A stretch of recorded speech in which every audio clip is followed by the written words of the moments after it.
Okay, welcome everybody. Welcome back to the Albright Institute.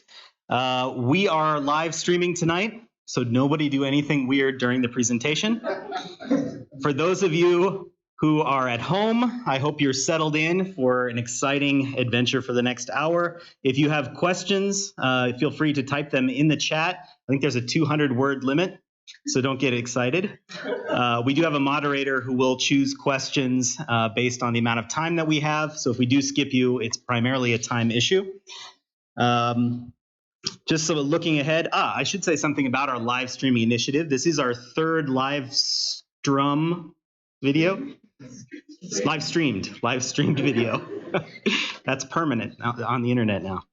And we have over 500 viewers of our first two lectures. So I think that that's a success. And we have people from all over the world, including, thank you, those of you from Norway who are watching regularly. One of the highest countries per capita watching our videos. And yes, we are studying all of the analytics to understand exactly what motivates you. So there should be more viewers coming.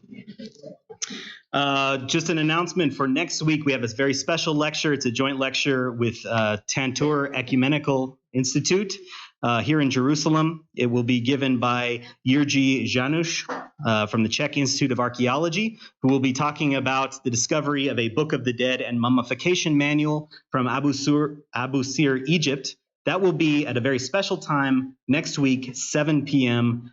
Jerusalem time. So please watch for advertisements for that. We have 3 lectures coming up in April, which you'll hear about at that time. And I just want to say that we are able to have these live streamed lectures here in this beautiful new lecture hall, thanks to the generosity of Bjorn and Beverly Lindgren and all of the friends who have answered the Director's House Challenge fundraising campaign over the last several months. If you have not given and you would like to, please take a look in your chat now and you will find a link. And Felix won't mind if you miss the first few minutes of his lecture trying to figure out how to put your credit card in and that sort of thing. Finally, I want to make a special call out to Liddy Schufro, who may or may not be watching, out of our longtime development officers and honorary trustee, who paid for the podium, which you see in front of you now, which just arrived yesterday. It's beautiful. We'll have the Albright logo put on it next week, but I'm really happy with the craftsmanship, and hopefully Felix will feel comfortable standing behind it. Without further ado, I'd like to introduce Dr. Robert Hamscher, one of our ECA fellows for the year, who will introduce the speaker. Thank you. Dr. Felix Höflmayer is this year's Glassman Holland Research Fellow at the Albright. His current work deals with the Middle Bronze Age radiocarbon dating evidence and relations between Egypt and the Levant. Dr. Höflmayer studied Egyptology and archaeology at the University of Vienna and received his PhD in 2010. Under the supervision of Professor Manfred Bietak and Dr. Eva Alram, his dissertation dealt with synchronizing Minoan and Egyptian chronologies. He worked as researcher in the SkyM 2000 project at the Austrian Academy of Sciences, was a researcher at the Orient Department at the German Archaeological Institute in Berlin and Amman. From 2013 to 2015, he was the postdoctoral fellow at the Oriental Institute of the University of Chicago, where he organized a seminar on the early Middle Bronze Age transition in the ancient Near East, chronology, carbon-14, and climate change. In 2015, he returned to the Austrian Academy of Sciences as an apart fellow at the Institute of Oriental and European Archaeology. He teaches at the Institute of Egyptology and the Institute for Old Testament Studies and Biblical Archaeology at the University of Vienna. Dr. Höflmayer is on the editorial board of BASOR and is the author of several journal articles. And I'll particularly note the last issue of the Journal of Ancient Egyptian Interconnections, which is a special issue that has contributions from the latest ASOR annual meeting, in which Felix and Susan Cohen co-organized a session dealing with Middle Bronze Age chronology. And that is open access, I believe. And we have some copies floating around here today. He also authored a 2012 monograph of his dissertation and 2 edited volumes, one of which is forthcoming very shortly. Felix has been the recipient of several distinguished grants, such as the Austrian Program for Advanced Research and Technology grant in 2014, Most recently, he received a START award from the Austrian Science Fund for a project entitled Tracing Transformations in the Southern Levant, from Collapse to Consolidation in the mid-2nd millennium BC. In addition, he co-directs chronometric investigations of Near Eastern and Mediterranean antiquity, or cinema. Today's lecture is entitled, It is Better to be Vaguely Right Than Exactly Wrong, Radiocarbon Dating in Middle Bronze Age Chronologies in the Ancient Mediterranean, Eastern Mediterranean, sorry. So please join me in welcoming Dr. Felix Höflmayer.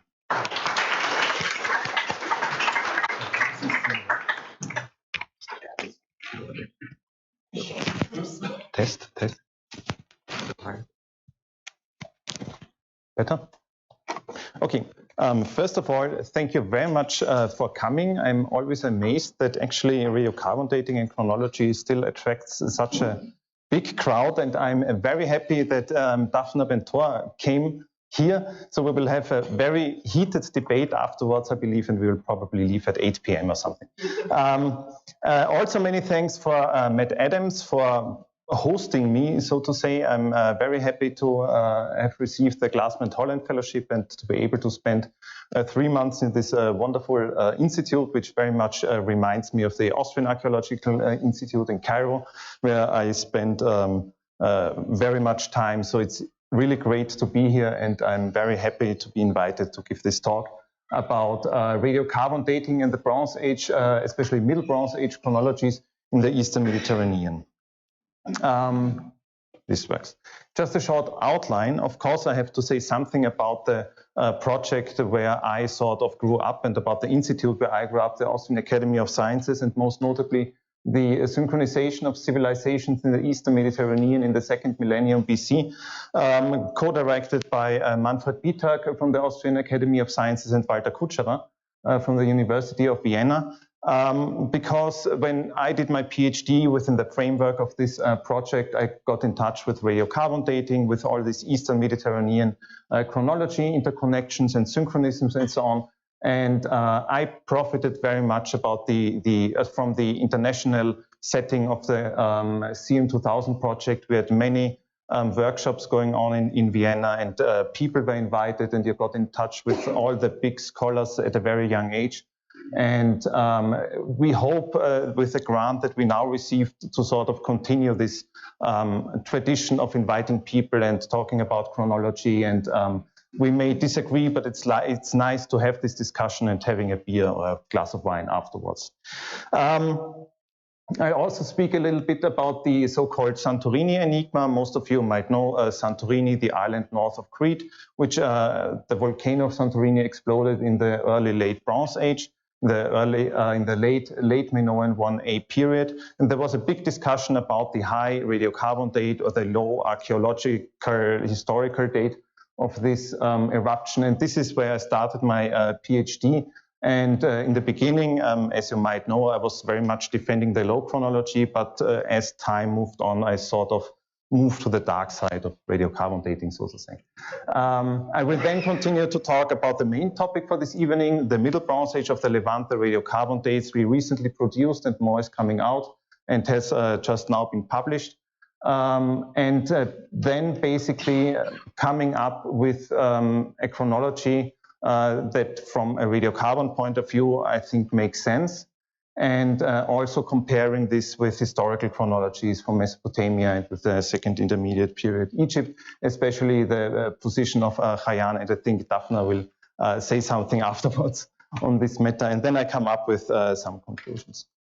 So I don't really have to introduce these two people, I think. This is the institute, more or less, where I had the honor to do my PhD, partly the Austrian Academy of Sciences, and on the upper left-hand side, Manfred Bitak, my PhD supervisor, whom I'm very thankful for because he got me into this whole Eastern Mediterranean chronology questions. And although we now disagree, I'm very thankful for everything that he did for me.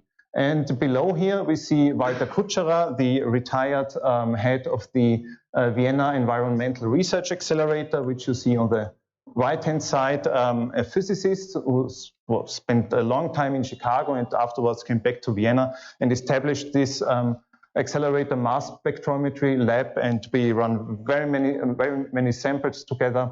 And it was a very fruitful cooperation, and I really learned a lot from him. So these are the two speakers of the CM2000 project, and this, so to say, forms my, I don't know, perspective of chronology and Eastern Mediterranean interconnections.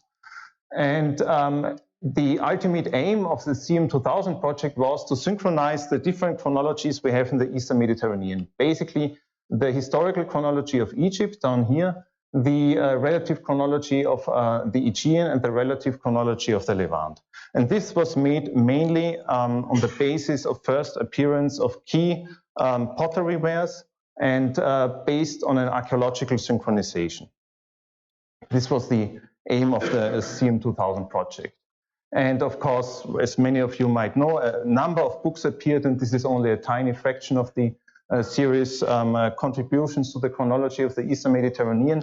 I think it stands now at like 30 volumes or something, and more will appear in the future.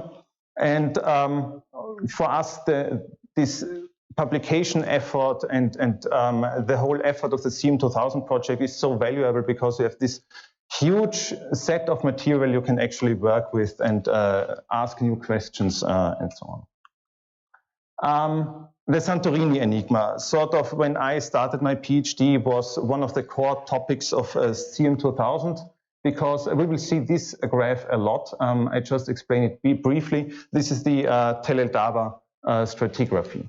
You have basically different eras excavated in Tel El Daba, area R1, F1, F2, A, A5, H, and so on. On the left-hand side, you have the Egyptian relative chronology, the historical chronology with the Middle Kingdom, the 13th dynasty, 15th dynasty, 18th dynasty, the absolute timeline, and the suggested synchronization with the Middle Bronze Age phases. On the right-hand side, in these columns, you have the stratigraphy of Espedrushti, of area F, and on the right-hand side, you have the so-called master stratigraphy, a combination of all the different excavation areas at Tel El Daba. And speaking about the Santorini eruption, at that point of time, it was more or less clear, at least from an archaeological point of view. You had in Espetelmi, in the so-called Tutmosid palaces, you had pumice from the Santorini eruption, which was found in an archaeological context. You also have the Minoan paintings, which were found in the palaces of Espetelmi. Here's an example of a Minoan pumice.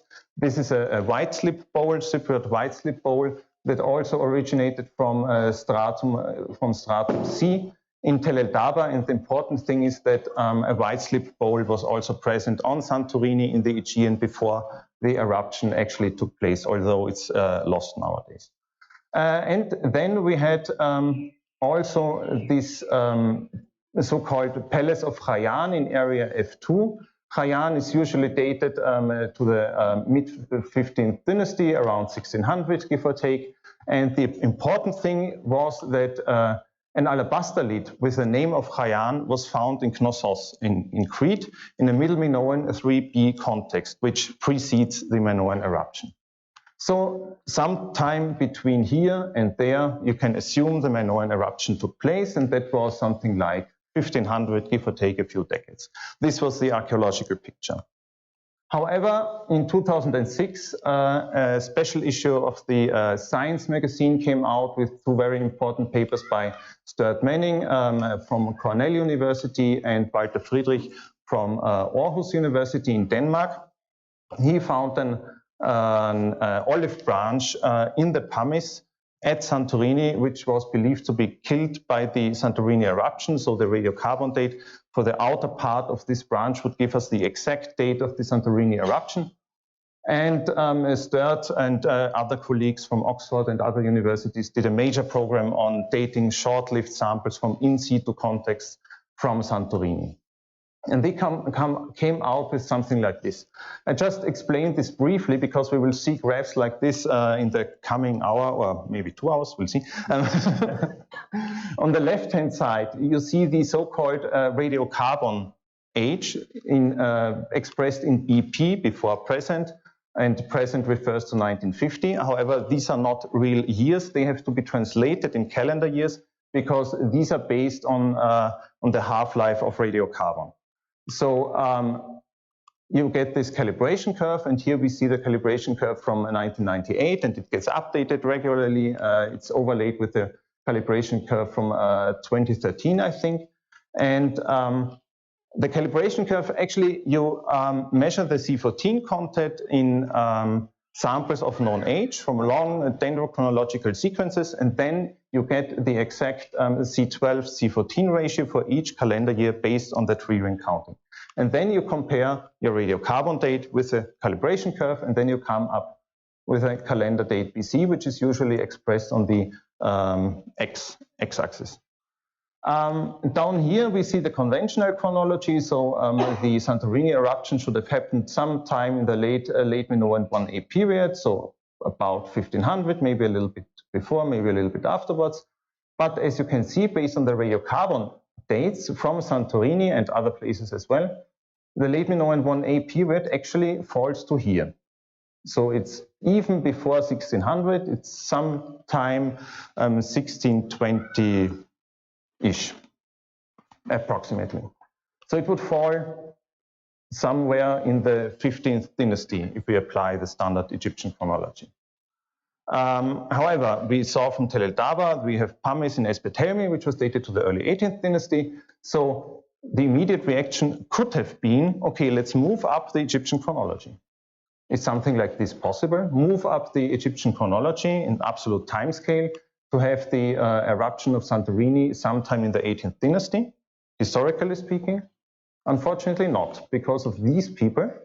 From Oxford, Christopher Bronk-Ramsey, who is now the head of the Oxford Research Accelerator Unit, and Michael Dee, who just got a professorship at the University of Groningen.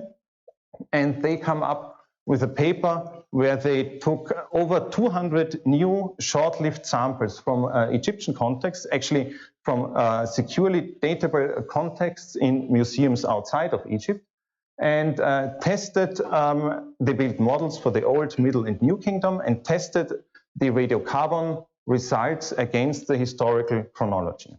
And this is the edited volume. There was a science paper which was published in 2010, I think, and a few years later they came up with this beautiful edited volume where you can also have answers, for instance, for a response by Manfred Bietak, who explains his view and his perspective of the whole chronology issue. Anyhow, the bottom line was that here I'm just mentioning a few papers and chapters that are of interest in this regard. This is the science paper, and it was recently updated in the second edition of Test of Time by Stuart Manning, where he tried a revised New Kingdom chronology, which was published by David Aston from the Austrian Academy of Sciences a few years. And you don't have to remember all these dates, no, but actually you should, but maybe not now. These are three different models which look at the beginning of the New Kingdom in Egypt. Now, according to Kenneth Kitchen and the historical chronologies, the Egyptian New Kingdom should start approximately 1550. Give or take. There's also a higher chronology from the 70s from Avente and Van Sicklen, who argued for a 1570 date, but there's no big disagreement. Somewhere in the mid, maybe a little earlier 16th century. And as you can see, these are the 68% ranges. So according to the science paper, Ahmose, the first king of the 18th dynasty, should have started between 1566 and 1552.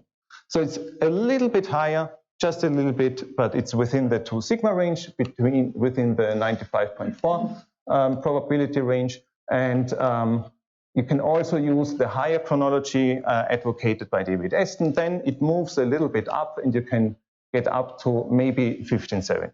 So we are in a framework of, let's say, 20, 30 years. So there's basically no big disagreement between the Egyptian historical chronology and radiocarbon dating in the second millennium BC. However, there are big differences at the site of Tel el Daba, and this is Manfred Bietak, the excavator of Tel el Daba again, and Walter Kutschewa, the former head of the Vera laboratory in Vienna, and they published this is a view of Tel el Daba area F2. They published a very important paper in radiocarbon in 2012, I think, about the chronology of Tel el Daba and the meeting point between archaeology, Egyptology, and radiocarbon dating in the mid-2nd millennium BC. And now I show another very complicated graph, which we'll see several times in this evening. Down here you have the Egyptian chronology, the Middle Kingdom, the Second Intermediate Period, the Hyksos period, the New Kingdom, the absolute calendar dates, and the Tel el Daba stratigraphy from N223 down to C2. Here in C2 we have the Minoan pumice, in C3 we already have white slip ware, and so on. This is the number of C14 samples that were dated from each of these phases. And then what Walter and his colleagues were doing, they created a so-called Bayesian model. What is a Bayesian model? It combines the probabilities of the results we get back from radiocarbon. You always have a range of dates that are possible, plus the archaeological information. In this case, that the samples from, let's say, H should be earlier than the samples from G4. G4 should be earlier than the samples from G1 to 3, and so on. So you don't put in any absolute dating evidence. You just put into the model one, the radiocarbon dates, the results you get back from the laboratory, plus second, whatever the archaeologist thinks about the sequence of the samples based on the excavation. And in this case, Tel el Daba is a well-excavated site. The model was perfect. There were no outliers whatsoever in the published model. And you see the 95 percentage ranges in blue. So these are the 3 samples from N2 to 3, from here. Here are the 2 samples from N1, and so on up to here. Now, if the radiocarbon dates, the results of the radiocarbon dates, would reflect the archaeological/historical dates of the site suggested by the excavator, all these blue lines should scatter around this black line. And as you can see, they don't. They are off by approximately 100, 120 years. The so-called Tutmosid palaces are off a little more. Some phases fit a little bit better, but basically they are off. On the other hand, we just saw from the science paper and other publications by Stuart Manning that the radiocarbon dates for the historical chronology from historical dated contexts, not from Tel el Daba but from other sites, actually fit very well to the expected date. The start of the New Kingdom starts at 1550, something like give or take, maybe a little bit earlier. You can see here, Amenhotep, what is it, first or second, is a little bit off from the black line, but it's not 100 years. So we have this difference. We have this difference in Tel el Daba between archaeology and radiocarbon dating, and we have this difference here in the Aegean, the Santorini eruption, and the later periods. And this is where, so to say, I thought, okay, I would really be interested how the radiocarbon dates look in the Levant. Because we had various dating projects for the early Bronze Age, for the earlier layers. There's this big debate about the Iron Age chronology, but there was nothing much in between. So we started to take samples and to look at the radiocarbon dates that we got from the Middle Bronze Age of the Levant. Okay.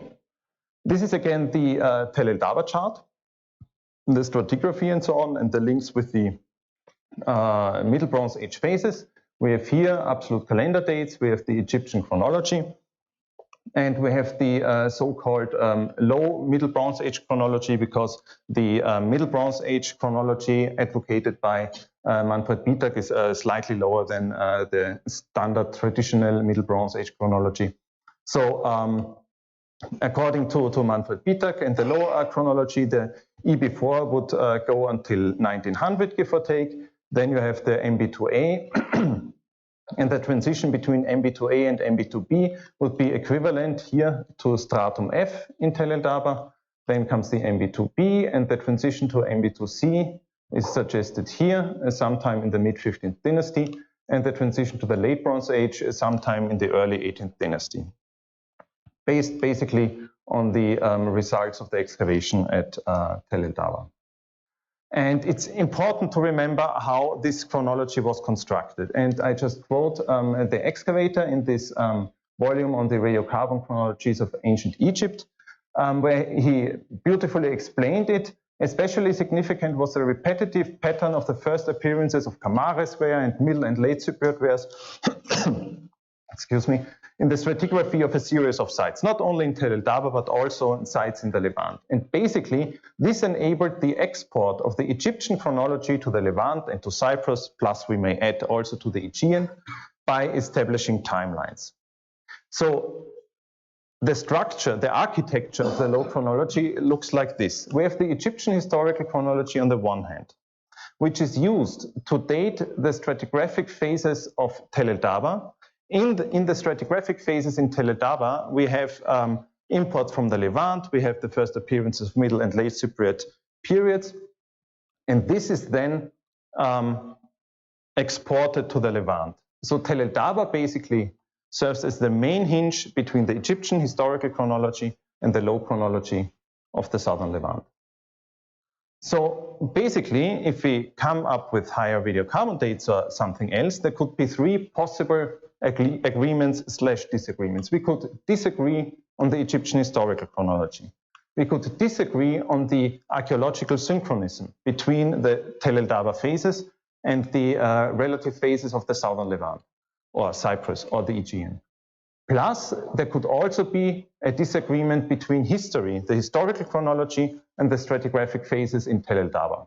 So these are the three potential differences. And as you might see, there are more things we agree upon than we do not. So actually, it's not that bad.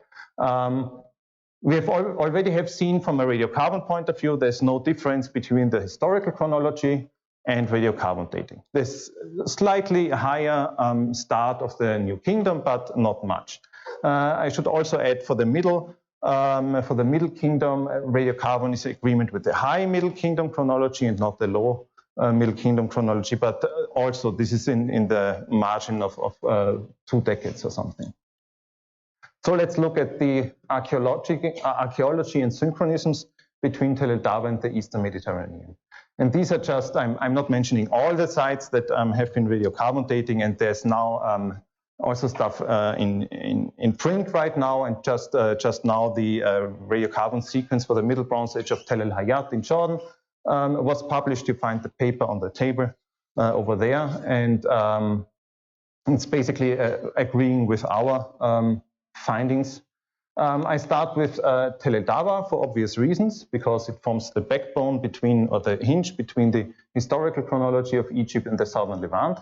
Again, this paper published by Walter Kutscherer, Manfred Bieterk, and other colleagues, and in radiocarbon. And here you can see a graph of all the dates that were used for this model. On the top here, it's a little bit small, but I don't know if you can see it. It starts with stratum N2 to 3, and then N, M, H, G4, G1 to 3, and so on, and so on, and so on. Actually, it's the best dated site in Egypt right now, and it's also, I think, one of the best dated sites for the Bronze Age, at least, in the southern Levant. The model works great. You get a very high agreement index. You have de facto no outliers. So the sequence of the radiocarbon dates we get from this site fits perfectly to the relative stratigraphy of the site. So which, from a radiocarbon point of view, shows that the site was excellently excavated and interpreted. Again, we see this graph. The only thing that's off, I mean, you see all this lies in a beautiful line. It's just off from the suggested dating by 100 years. But in itself, the sequence of Tel el Dawa is perfectly sound. And here I just took the two transitions, the MB1 to 2 transition, which corresponds in Tel el Dawa to stratum F.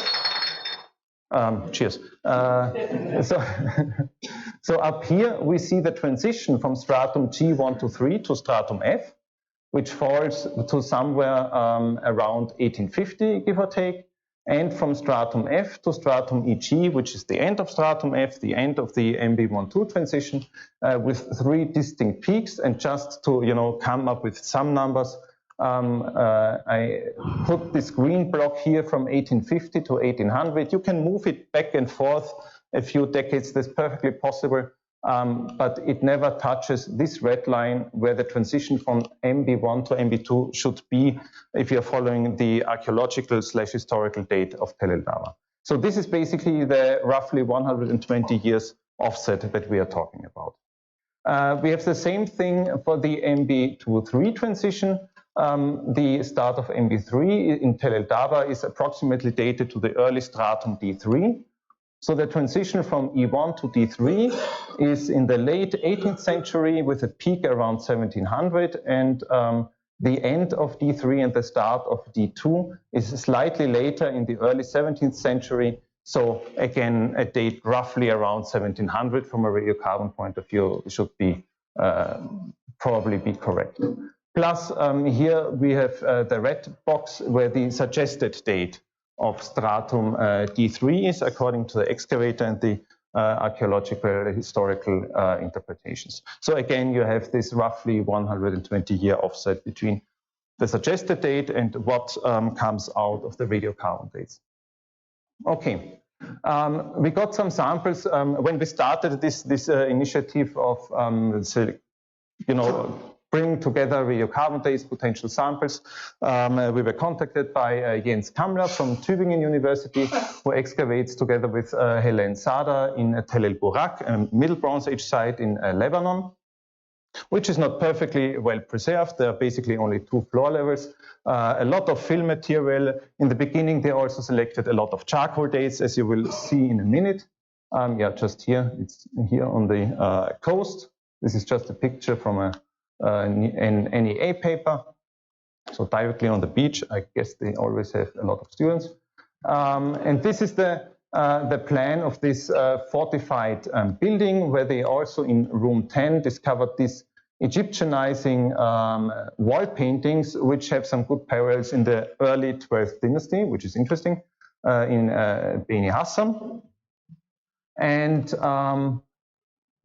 they also had, as according to the pottery and what the excavator suggested, it should date to the late MB1. And what is interesting, they had this ridged neck pithoi, which also appear in the Ashkelon mold deposit and in Tel el Dawa, stratum G123.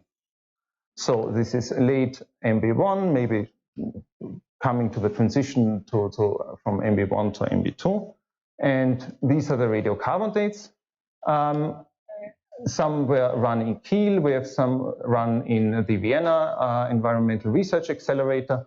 And you also notice this O number here, 19/5, 100, 100, and so on. This is the so-called outlier index. You can tell the program that it detects outliers. You put all your prior information into the model, the archaeological stratigraphy and so on. In this case, it's not very complicated because you have only 2 floors. And then you can define, okay, either the sample is short-lived and should be more or less, depending on the context, be representative of the archaeological context, or it's just charcoal from a wooden beam or whatever, and you don't have any tree rings, so not well-defined tree rings. So then you can just treat it as a terminus postquem for the short-lived samples. I mean, either way, it's always a terminus postquem for the actual archaeological date.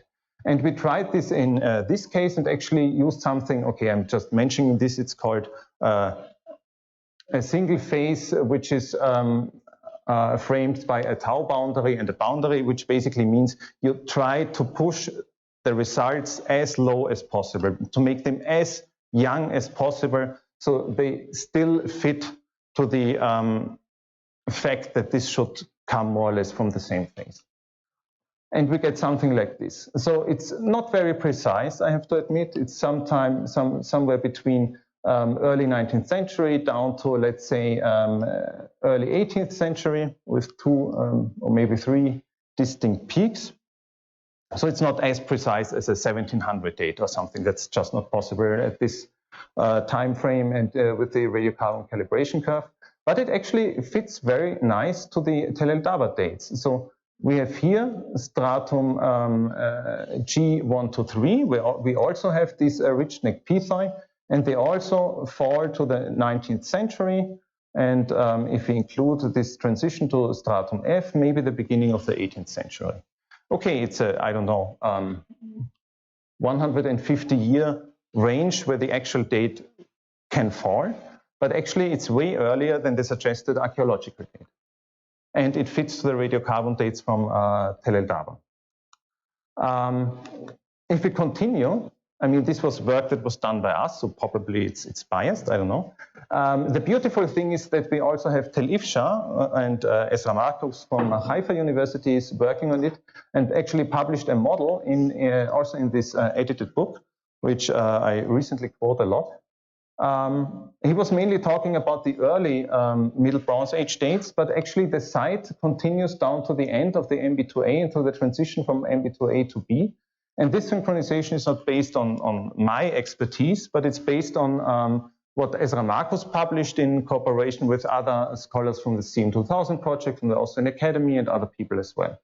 So he suggested that phase G in Tel Ifshar should be more or less contemporary with stratum G4 and G1 to 3 in Tel el Dabba, and that phase H in Tel Ifshar should be contemporary with stratum F in Tel el Dabba. And this would be the MB1 2 or MB2A to B transition. Here again, I use exactly the same model as Marcus did in his publication, plus I added again the outlier analysis. And as you can see, basically everything which has an outlier index below 5 fits perfectly well to the model. Only above 5 you can argue that this might be an outlier. So everything is below 5. These are really perfect contexts from silos and floor installations and this sort of stuff. Only short-lived material, no charcoal, unidentified charcoal whatsoever. And he also introduced an historical constraint, the start of Senwosreb III, because he has an Egyptian import in stratum C, I think, which can be dated to before or after Senwosreb III. I should look this up. But basically, main point is this is exactly the same model based on the synchronization that Ezra Marcus did. I'm just quoting it. And the beautiful thing is, this is the transition from G to H, from G to H, which should be contemporary from G1 to 3 to stratum F. And this is the transition from G1 to 3 to stratum F. It's more or less the same date. And this, the red line would be the suggested date based on the Tel el Dabba phases. Which means, basically, from a radiocarbon point of view, as we think that this stratigraphy in Tel el Dabba is sound because we can see the stratification of radiocarbon dates in Tel el Dabba, we get the same exact radiocarbon results based on an archaeological synchronization. Which means from our point of view that this synchronization is perfectly fine. It's perfectly fine. They are using archaeological methods to come up with a relative association between stratigraphic phases, and we get the same result only like 120 years earlier in time from the radiocarbon point of view. So the synchronization seems to be sound. Then we got some dates from Asaf and Eric from Tel Kabri, basically the end of Tel Kabri, and we published this in last year, I think, in radiocarbon. So this is just an aerial picture of the site. It's basically from this area where they excavated the wine cellar and the Autostat building and so on. And again, in the beginning, they also sampled charcoal because the preservation was not so good. So you see a few so-called outliers, something like this here, for instance. But as I've showed in Tel el Burak, everything we have at charcoal samples, we only treat them as a terminus postcard. And the short-lived samples came from floor context, from the wine cellar and other phases as well. Mainly, the most samples we got are from phase 3, which is the end, and which is dated by Asaf and Imbalsamate to the end, very late / end of the Middle Bronze II period. And before you have the Aegean style wall paintings and so on.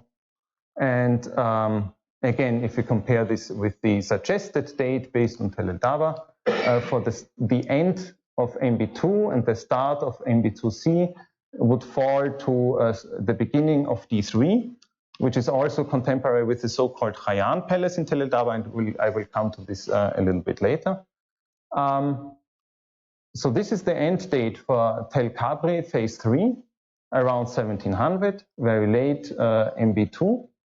And this is the date, and I've shown this a few slides before, the transition from stratum E1 to D3, so just before the end of MB2B in Tel el Dawa. And again, it's more or less the same date, which tells us from a radiocarbon point of view that the links between MB1, MB2, MB3 and the Tel el Dawa stratigraphic phases is perfectly fine. There's no debate about this. And we see the same synchronization, the same relative synchronization also in our radiocarbon dates. Might be that we, I don't know, took wrong dates. But if this date is not representative, or if the Tel Ifshar date is not representative for the site, then the synchronization is wrong.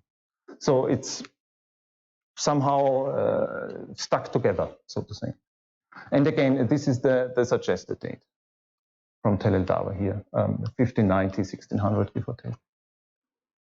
Okay, this was the Middle Bronze Age. So unfortunately, for the start of the Late Bronze Age, I'm not aware of any well-sampled sequences in the southern Levant. And if you come up with any sequence that can be radiocarbon dated that covers the Middle Bronze Age down to the Late Bronze Age, I would be very, very happy. For the time being, I'm referring to the Santorini eruption, because in the Santorini eruption before, we already have the start of White Slip 1. In Tel el Dawa, we have Minoan pumice associated with White Slip 1 and so on.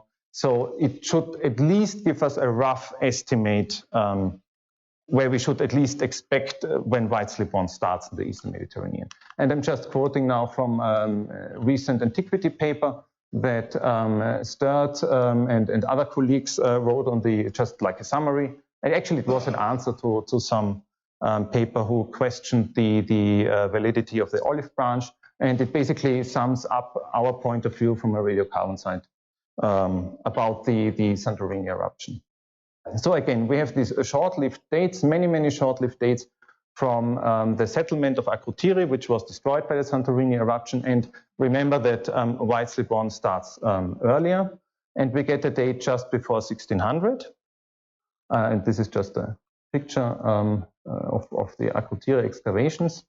Plus, we have this olive branch, and it is argued, and I don't see a reason why it should not be valid, that this tree died because of the fallout of the eruption, and they got 4 dates which were measured in Heidelberg from the inner part of the ring, then the second part, third part, and the fourth part is the outermost parts of this tree ring sequence. I think they had like 72 years or something. And this is basically the date that you get for the last tree ring of this olive branch. It is in perfect agreement with the radiocarbon dates of the short-lived radiocarbon dates from Akrotiri. It's actually a little bit later, which makes sense because it dates the actual event of the eruption and not the last use of the settlement. Plus, we have a few radiocarbon dates for stratum C3 and C2. And this is the end date of stratum C2 to 3. And as you can see, where you have the Theron pumice, and as you can see, again, you produce the same radiocarbon dates, which from our point of view makes this link very obvious. So the archaeological method comes to a synchronization, and the radiocarbon method comes to a synchronization, and the synchronization is the same. It's basically the same. It's just 120 years earlier. So this is basically a very tentative high chronology for the Middle Bronze Age, which we would argue on the material that we have now, and more material is coming up. I've heard from Hendrik Bruins, that he just submitted a paper on dates from Ashkelon, which actually fit very well to the synchronization with Tel El Daba. Here we have also somewhere, I should have put it in, the sequence from Tel El Hayat, which was just published in the Journal of Ancient Egyptian Interconnections, which is also backing this high Middle Bronze Age chronology. So basically, it all moves back a little bit, about 120 years. Plus, with a big question mark, this transition from Middle Bronze to the Late Bronze Age, because this is only, dated by proxy via Santorini and the Aegean. Because as of now, maybe Megiddo has a nice sequence from the MB to the LB. Very much looking forward to anything that comes out of this. So this is significantly higher. So of course, you'd have to ask if this is even possible from an historical point of view. Anyhow, the thing is, we agreed on the Egyptian historical chronology. From a radiocarbon point, the Egyptian historical chronology is sound. We don't disagree. There's just an issue of maybe 20 years or something, but this would not explain the big 120-year difference. Also, the archaeological link between the Tel El Daba phases and the material culture of the southern Levant is sound from a radiocarbon point of view, because for the same transitions from an archaeological point of view and radiocarbon point of view, we get the same results. It's only en bloc a little bit earlier. So from my point of view, if the Egyptian historical chronology is sound, and the link between Tel El Daba and the relative chronology of the Levant is sound, there must be a problem between the link between the Egyptian historical chronology and the Tel El Daba phases. This is the only thing that's left in the equation. And I just have to say a little bit about the Tel El Daba datum lines, which were used to date the site, and I'm just referring to them briefly. We have a stela with a date of Senwosret III, which is believed to be linked to the temple in Espedrushti in Stratum K, I think. Then we have links to the Ashkelon moat deposit here. Then we have the tentative link with Khayan, the so-called Khayan palace, where the excavators found many seal impressions with an actual name of Khayan. This is one of the few instances where you have actually kings' names in the sequence of Tel El Daba. Then we have the transition from D2 to D1, which is believed to mark the end of Avaris and the conquest of Ahmose and so on, dated to 1530 BC. But I have to point out this is not based on epigraphic material. And then we have scarabs found at the end of Stratum C2, which is basically a workshop attached to the ramp of the palace, where we have scarabs mentioning Ahmose until Amenhotep II, approximately. These are the four datum lines that basically, these are the main datum lines, the Senwosret III stela and the conquest of Avaris by Ahmose, which were used in the beginning. And afterwards, it was backed up with additional evidence like Khayan and other crosslinks as well. But it's not entirely sure if the stela of Senwosret III, which was found in a very early excavation in the early 20th century, actually dates the temple, because it speaks of an enlargement of the temple, and even the person Ernst Czerny, who was working on this material, admitted that it remains unclear whether the stela really relates to the original establishment of the temple. The palace of Khayan in late stratum E1 and early D3. The sealings of Khayan were found in Tel El Daba together with sealings of the 13th dynasty, as also in Tel Etfo by Nadine Möller, a colleague from Chicago, and Gregory Marouard, also from Chicago. And actually this earlier dating, and I will come to this in a minute, would make perfect sense from a radiocarbon point of view. The conquest, abandonment of Avaris was already criticized by Stuart Manning, by other people, and including myself. And recently, Manfred Bietak responded, objects, and admitted that objects with Ahmose's names are missing from this horizon, but one does not know how else to interpret the abandonment level, especially as the ceramic dating fits perfectly with the end of the Hyksos period. So it's basically based on pottery interpretation. It's not a direct link with the historical chronology. And this is very important to remember, because I don't think that this is such a clear cut or such a sound evidence for dating everything. Plus the numerous scarabs from the 18th dynasty ending with Amenhotep II at the end of stratum C2. I also have to quote the excavator, where he wrote that the workshop where these scarabs have been found, the walls of which abutted on the eroded eastern ramp attached to the palace. So obviously the workshop is at least a little bit later. And again, he responded that the attempt to separate phase C2 from the rest of the stratigraphy, etc., does not work, because the ceramics of phases C2 and C3 cannot be differentiated typologically.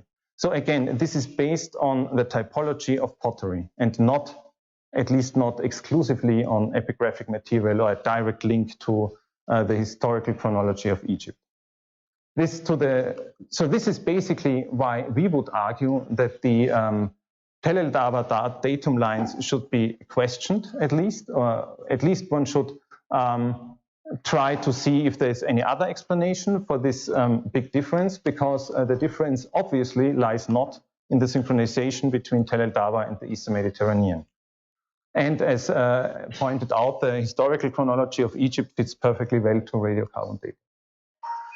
Does this work out anyhow with Khayan and other stuff? And I'm referring to this recent Khayan debate, and both Daphna and I are awaiting the publication of a very nice conference volume, which we had, I think, 3 years ago in Vienna. And we very much hope that this will go into print this year, because you basically get the whole discussion with responses, and you can actually choose your chronology, because all chronologies are represented in this volume, and some recent evidence for the Mesopotamian chronology published by Sturt Manning and his team. Okay, if we look at the traditional Egyptian chronology, which is more or less backed up with radiocarbon dating, you can move up the 18th dynasty a little bit, but the 12th dynasty is more or less sound.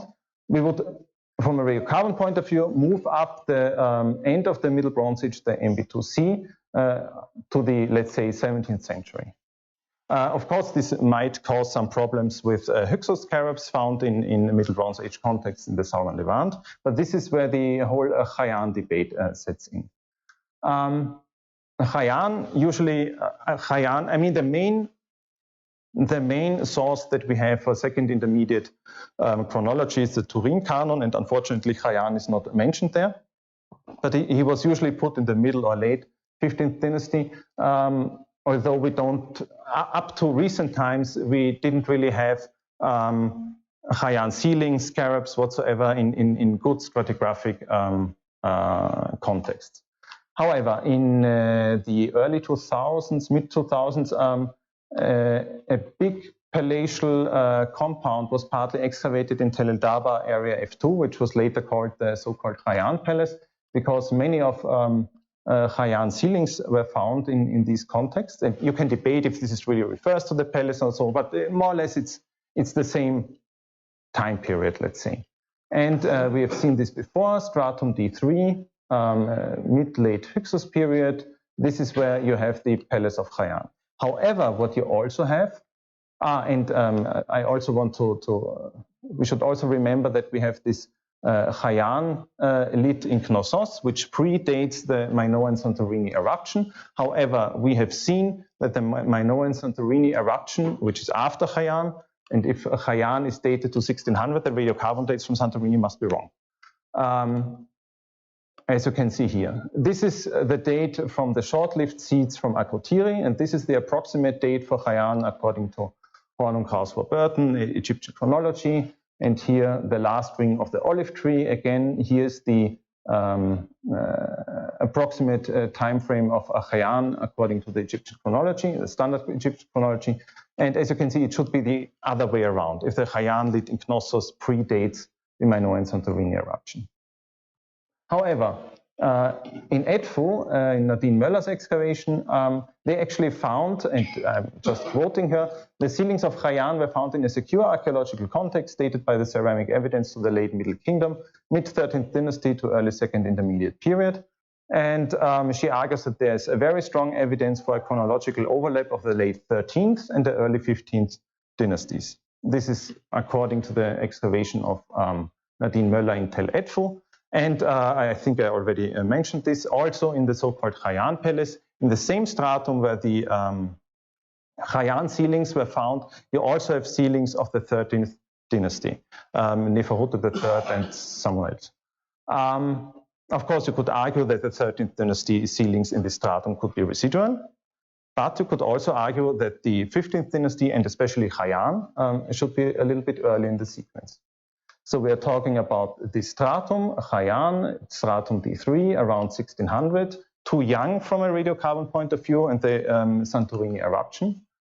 And if we compare the radiocarbon dates for the start of D3, and we have seen this curve before, and compare this with the date for Sobekotep III and Neferhotep I after Hornekraus and Warburton, these sealings were found together with the Hayan sealings in Edfu and in Tel Dabra. You get a perfect fit, which I don't think is purely coincidental. Whereas the traditional 1600 or a little bit later date obviously does not fit. Again, we get the same thing, that the radiocarbon dates per se are working out nicely, and also with the how should I say, historical chronology and the suggested archaeological synchronism. And here we put everything together, the Tel el-Dabra transition from E1 to D3, the Hayan Palace, the one single date, and don't rely too much on this. This is only a charcoal date, and this was run by the French Institute in Cairo. This is the only data that we have for Tel Edfu, but still it fits. And here we have the three dates which we can connect to the Santorini eruption, which should have happened after Hayan, because we have the Hayan lit in the Middle Minoan 3 context in Knossos. And as you can see, the green line would be a perfect fit with the radiocarbon dates, plus it could be used as a terminus postquem for the actual date of the Santorini eruption. And whereas here you would have to explain why all the radiocarbon dates are off by 120 years, except for the Egyptian historical chronology. So actually, if we accept this overlap between the 13th dynasty and the 15th dynasty, we can maintain an approximate transition with approximate synchronization between MB2B and MB2C and the start of the 15th dynasty. It just moves up a little bit, and it would be in agreement with the radiocarbon dates that we have so far. So this wouldn't be a big issue. If we look to the other side, to Mesopotamia, we know that we have between Hatzor and Mari a close connection in the Middle Bronze Age. Hatzor is mentioned in the Mari archives, and we also find Mari mentioned in letters found in Hatzor. And it has been argued, and I think this is correct, by Amnon Bentor in Hatzor and Chronology, his 2004 paper, that the Hatzor, which is mentioned in the Mari letters, is actually the greater Hatzor of MB2B. Now, MB2B usually was dated to starting 1700. Is this correct? Yeah.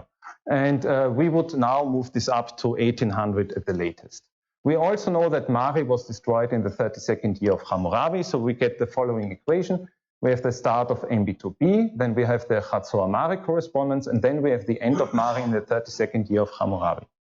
Now, Mesopotamia, of course, is a different field, and we have the high, middle, low, Mebet chronology, Gashe chronology, and so on. I think these are all. So we have here high, middle, low, Mebet, and new chronology, the Gashe chronology, and the respective dates according, so it's basically astrochronology.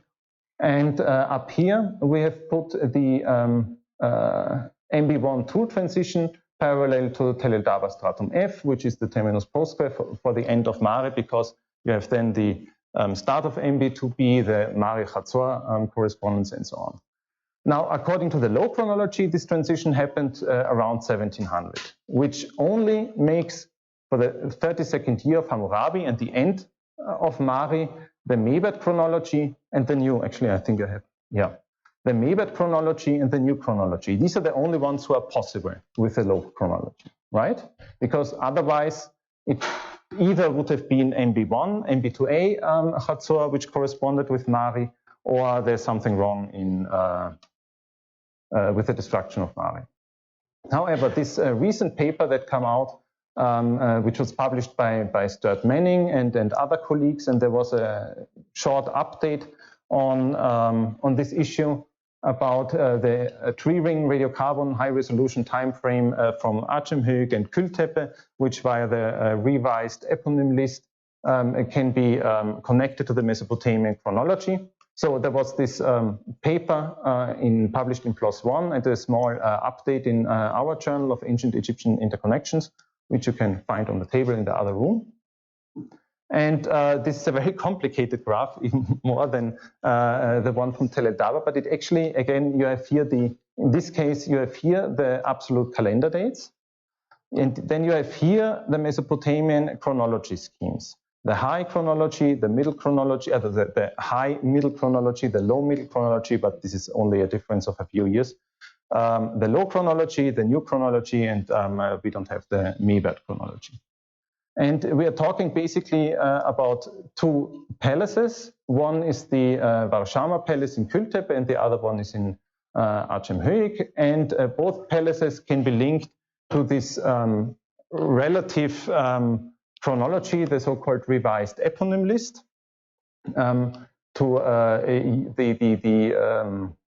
You have the attested Kültepe Old Palace from Rel 80 to 120, and the Old Palace, the pre-Varshama Palace, with the terminus antequem from Rel 125. And bottom line is that only the middle and the high middle or the low middle chronology are in agreement with the erection and use dates of the Mesopotamian palaces. Which also means if the middle chronology of Mesopotamia is radiocarbon-backed, can we maintain the link via Mari and Hatzor and our radiocarbon dates from the southern Levant? Actually, we can. We found that the Middle Bronze Age 1-2 transition and the rise of Greater Hatzor, according to radiocarbon data from other sites, of course, should be around 1800 at the latest. And then, indeed, you get an end of Mari in the middle chronology of 1760. So again, you have a coherent framework, a coherent chronological framework all around the Eastern Mediterranean based on radiocarbon data. And it fits also to the Egyptian historical chronology. It fits to the historical chronology, the middle chronology of Mesopotamia. So from my point of view, we cannot be so far off in the southern Levant with our dates. Here's the 1760 dates. So in the end, between the Aegean, the historical chronology of Egypt, the radiocarbon dates for the strata in Tel el Dabra, and the sequences we get from the southern Levant up via Hatzor to Mari and to Kültepe and Achemhög, we get radiocarbon dates that form a coherent chronological framework with no internal inconsistencies. And we also are in agreement with the historical chronology of Egypt.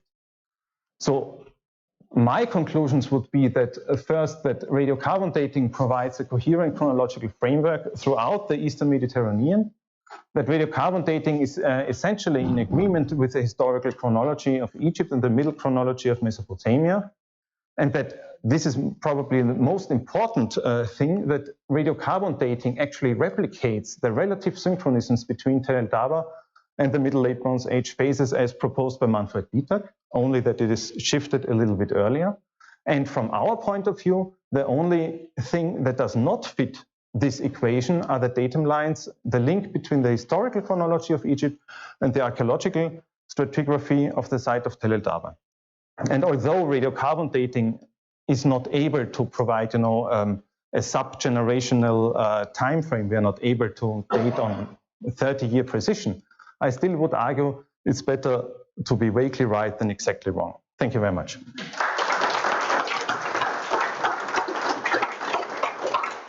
Great, Felix, thank you. I think there will be questions. Adam, if you could turn on a couple of lights in the back. And if there are questions here, Felix can answer them. Yes. There are two issues. One, the absolute date of historical date links between Teledaba G123 and the Ashkelon series in phase 4.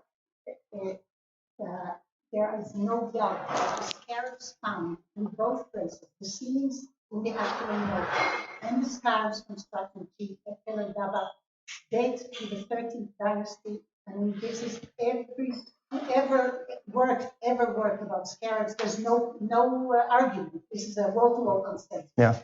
So in order to raise the date of these strata to the 19th century, you have to take into consideration raising the 13th dynasty into the 19th century.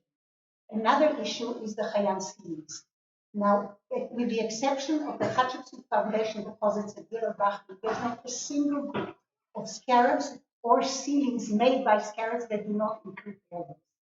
In Tel Daba, you have a group of ceilings in Tutmosis context with Middle Kingdom and Second Intermediate Period scarabs. So the Khotep IV is dated unanimously to the late 18th century, and he is still considered one of the kings who ruled a united Egypt from the Licht-Memphis region. To make him to correspond him with Hayan it doesn't work. So there are certain historical minds that you have to overcome, and I know nothing about carbon dating. I cannot argue. But my point is that it is probably not flawless. It cannot be perfect, just like the other methods are not. But there are certain contradictions that we have now from archaeological, and the same goes with the pottery. All the experts of Egyptian pottery agree that the pottery in Stratum G is of the 13th dynasty. Definitely G1. So you will have to try and see resolve this. This is actually true, and I'm very much looking forward to the publication of the ceilings from Ashkelon. But just I know. I talked to David, I think, last year, and he promised me that it will be out soon. Yes, please. But just a short question: were there any kings' names in these 13th dynasty ceilings in Ashkelon? No, but they are private names, and there are particular designs which have exact parallels with the so-called Sobekhote group features. Okay. And these are clearly dated to the 13th dynasty. There's no argument. Yeah. So the ceilings, the bulk of the ceilings can be dated to the 13th dynasty. Yeah.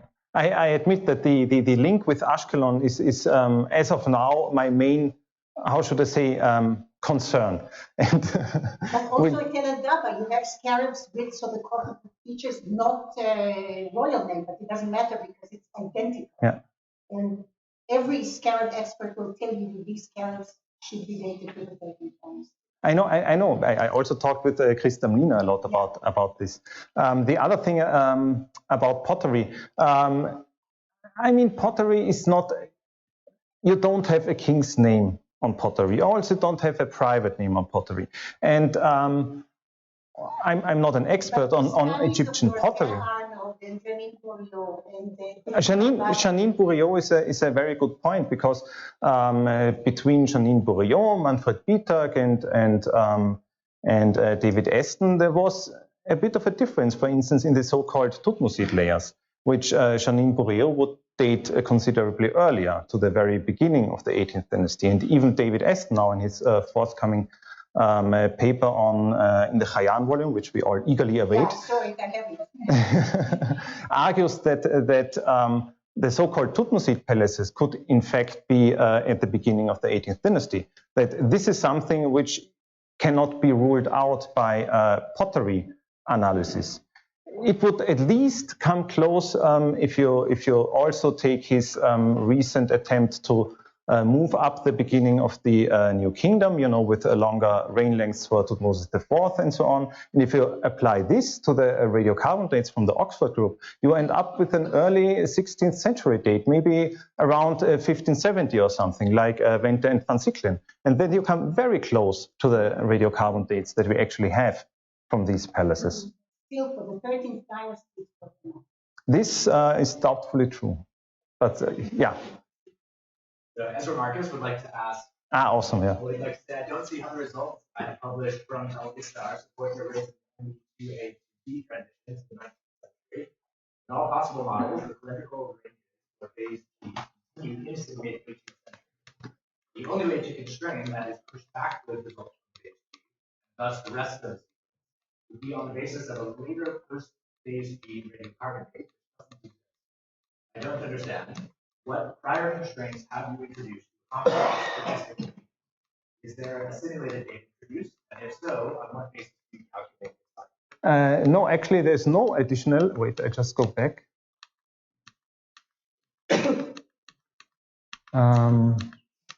The only thing that I have changed from the model that was published in the 2013 volume.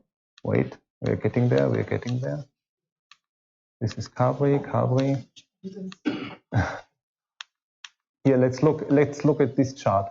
These are all the samples that were published in this paper, and you could actually I used all dates that were published in the paper. The only thing that I did differently was that I introduced the outlier analysis, and that I did not combine, so to say, average radiocarbon dates from single phases, because you cannot be absolutely sure that all these dates actually come from one single calendar year. So actually, this model is much more cautious than the one that was published, but nevertheless, we get basically the same result for this transition from phase G to H and from G1 to 3 and F. What you could do, in theory, is to move out this additional constraint that he himself used. This was at the third start date because of the Egyptian import that was found in phase C. I cannot show it now, but I can outline it a little bit. With the result of this, actually, maybe you can see it. No, it's not possible. It would move this peak a little bit to the right-hand side, maybe nearer to 1800. It would be more broadly. It would not be as precise at this peak. You can do that, but still you have the overlap with the radiocarbon date from the transition G1 to 3 to F. He just wants to add that he was yes. I can send him the code. Yeah. Previous comment, we actually stated talking for the last 15 years in the Arab, we had very similar argument, maybe less heated. But when we first discontinued and got the radiocarbon dates, we did not agree with the chronological site. That's the key site, like the development, because and it is important site, and we had the opposite thing. The radiocarbon date demonstrated much lower chronology than the date page or for the Egyptian attribution for the site. Sorry, which phase are we talking of the late Bronze Age, approximately? Okay. 19 and 20th century. Yeah. So we don't have the early late Bronze Age there, only the late Bronze Age. And of course, when we got the radiocarbon dates, it will all have to be 11th, 10th century. So we had the same possibilities. Either that we need to shift the Egyptian chronology, make it much lower, and so there are some crazy chronologies out there, Peter James and others would be very happy, as you showed nicely. And this is also in agreement with the late Bronze Age. The looking of it cannot be done. So the solution came from accepting the fact that the traditional methods, dating archaeological context, have some inherent problems, as you said correctly about pottery, and though it's what we as archaeologists were using for decades or centuries, this has to be. I'm coming from this direction, natural sciences, with the application of archaeomagnetic dating methods and carbon dating methods. So it has to be the way that this should be used to make the skeleton on which the other arguments are free from. So this was the Tina case that I think is quite clear now. is another example. And Ben Rothenberg worked there for 50 years, and he based also like detailed ceramic analysis, including the photography, on like Milot, clay, etc. In his last days, he accepted the new dating and adjusted his view about the stratigraphy and the chronology of the sites according to the new radiocarbon date. And I think it's where the discussion is still go on, so we need to find a way to adjust all of the previous observation. But I don't think that there is any good substitute to detailed radiocarbon analysis, statistics. This is the best method today for absolute dating in archaeology. I just would like to add that we already started to comment on this fantastic talk, is that I think that there are other absolute dating methods to be applied. I'm not using archaeomagnetic dating method as much absolute dating method, but I think it is very useful not in order to take a specific context, but in order to construct synchronization. So if you are not sure or you want to check some contexts are from the same exact time or not, it can be easily done with archaeomagnetic. So we can easily say one stratum is the same as the other one by archaeomagnetic vision. So it's not only dating effect, it's more like the application of methods to solve or address conditions that can be done more in this kind of dates. Talk about that later. So that's it. Yeah, of course. I mean, I completely agree. And as I said, I'm very open for any cooperation, and I would really be interested to see your radiocarbon dates. And I would also like to add that, I mean, if we propose now, I don't know, 1700 date for, I don't know which transition, it is all a matter of probabilities. If there comes new information, these dates might shift. It's not that you give a sample to a radiocarbon laboratory and you get a calendar year, which stands for the ages. This is just not possible. It's all about probabilities, and the more information you put into these models, and of course the information has to be checked and has to be correct, ideally, you might up with shifting probability curves. As I said, if you remove this constraint of Sinwasa III and this jar that was found in Tel Ifsha, you end up with a slightly different transition date. Also in the case of Santorini, it was argued, okay, you have this olive branch, it has 72 years or what, tree rings or whatever.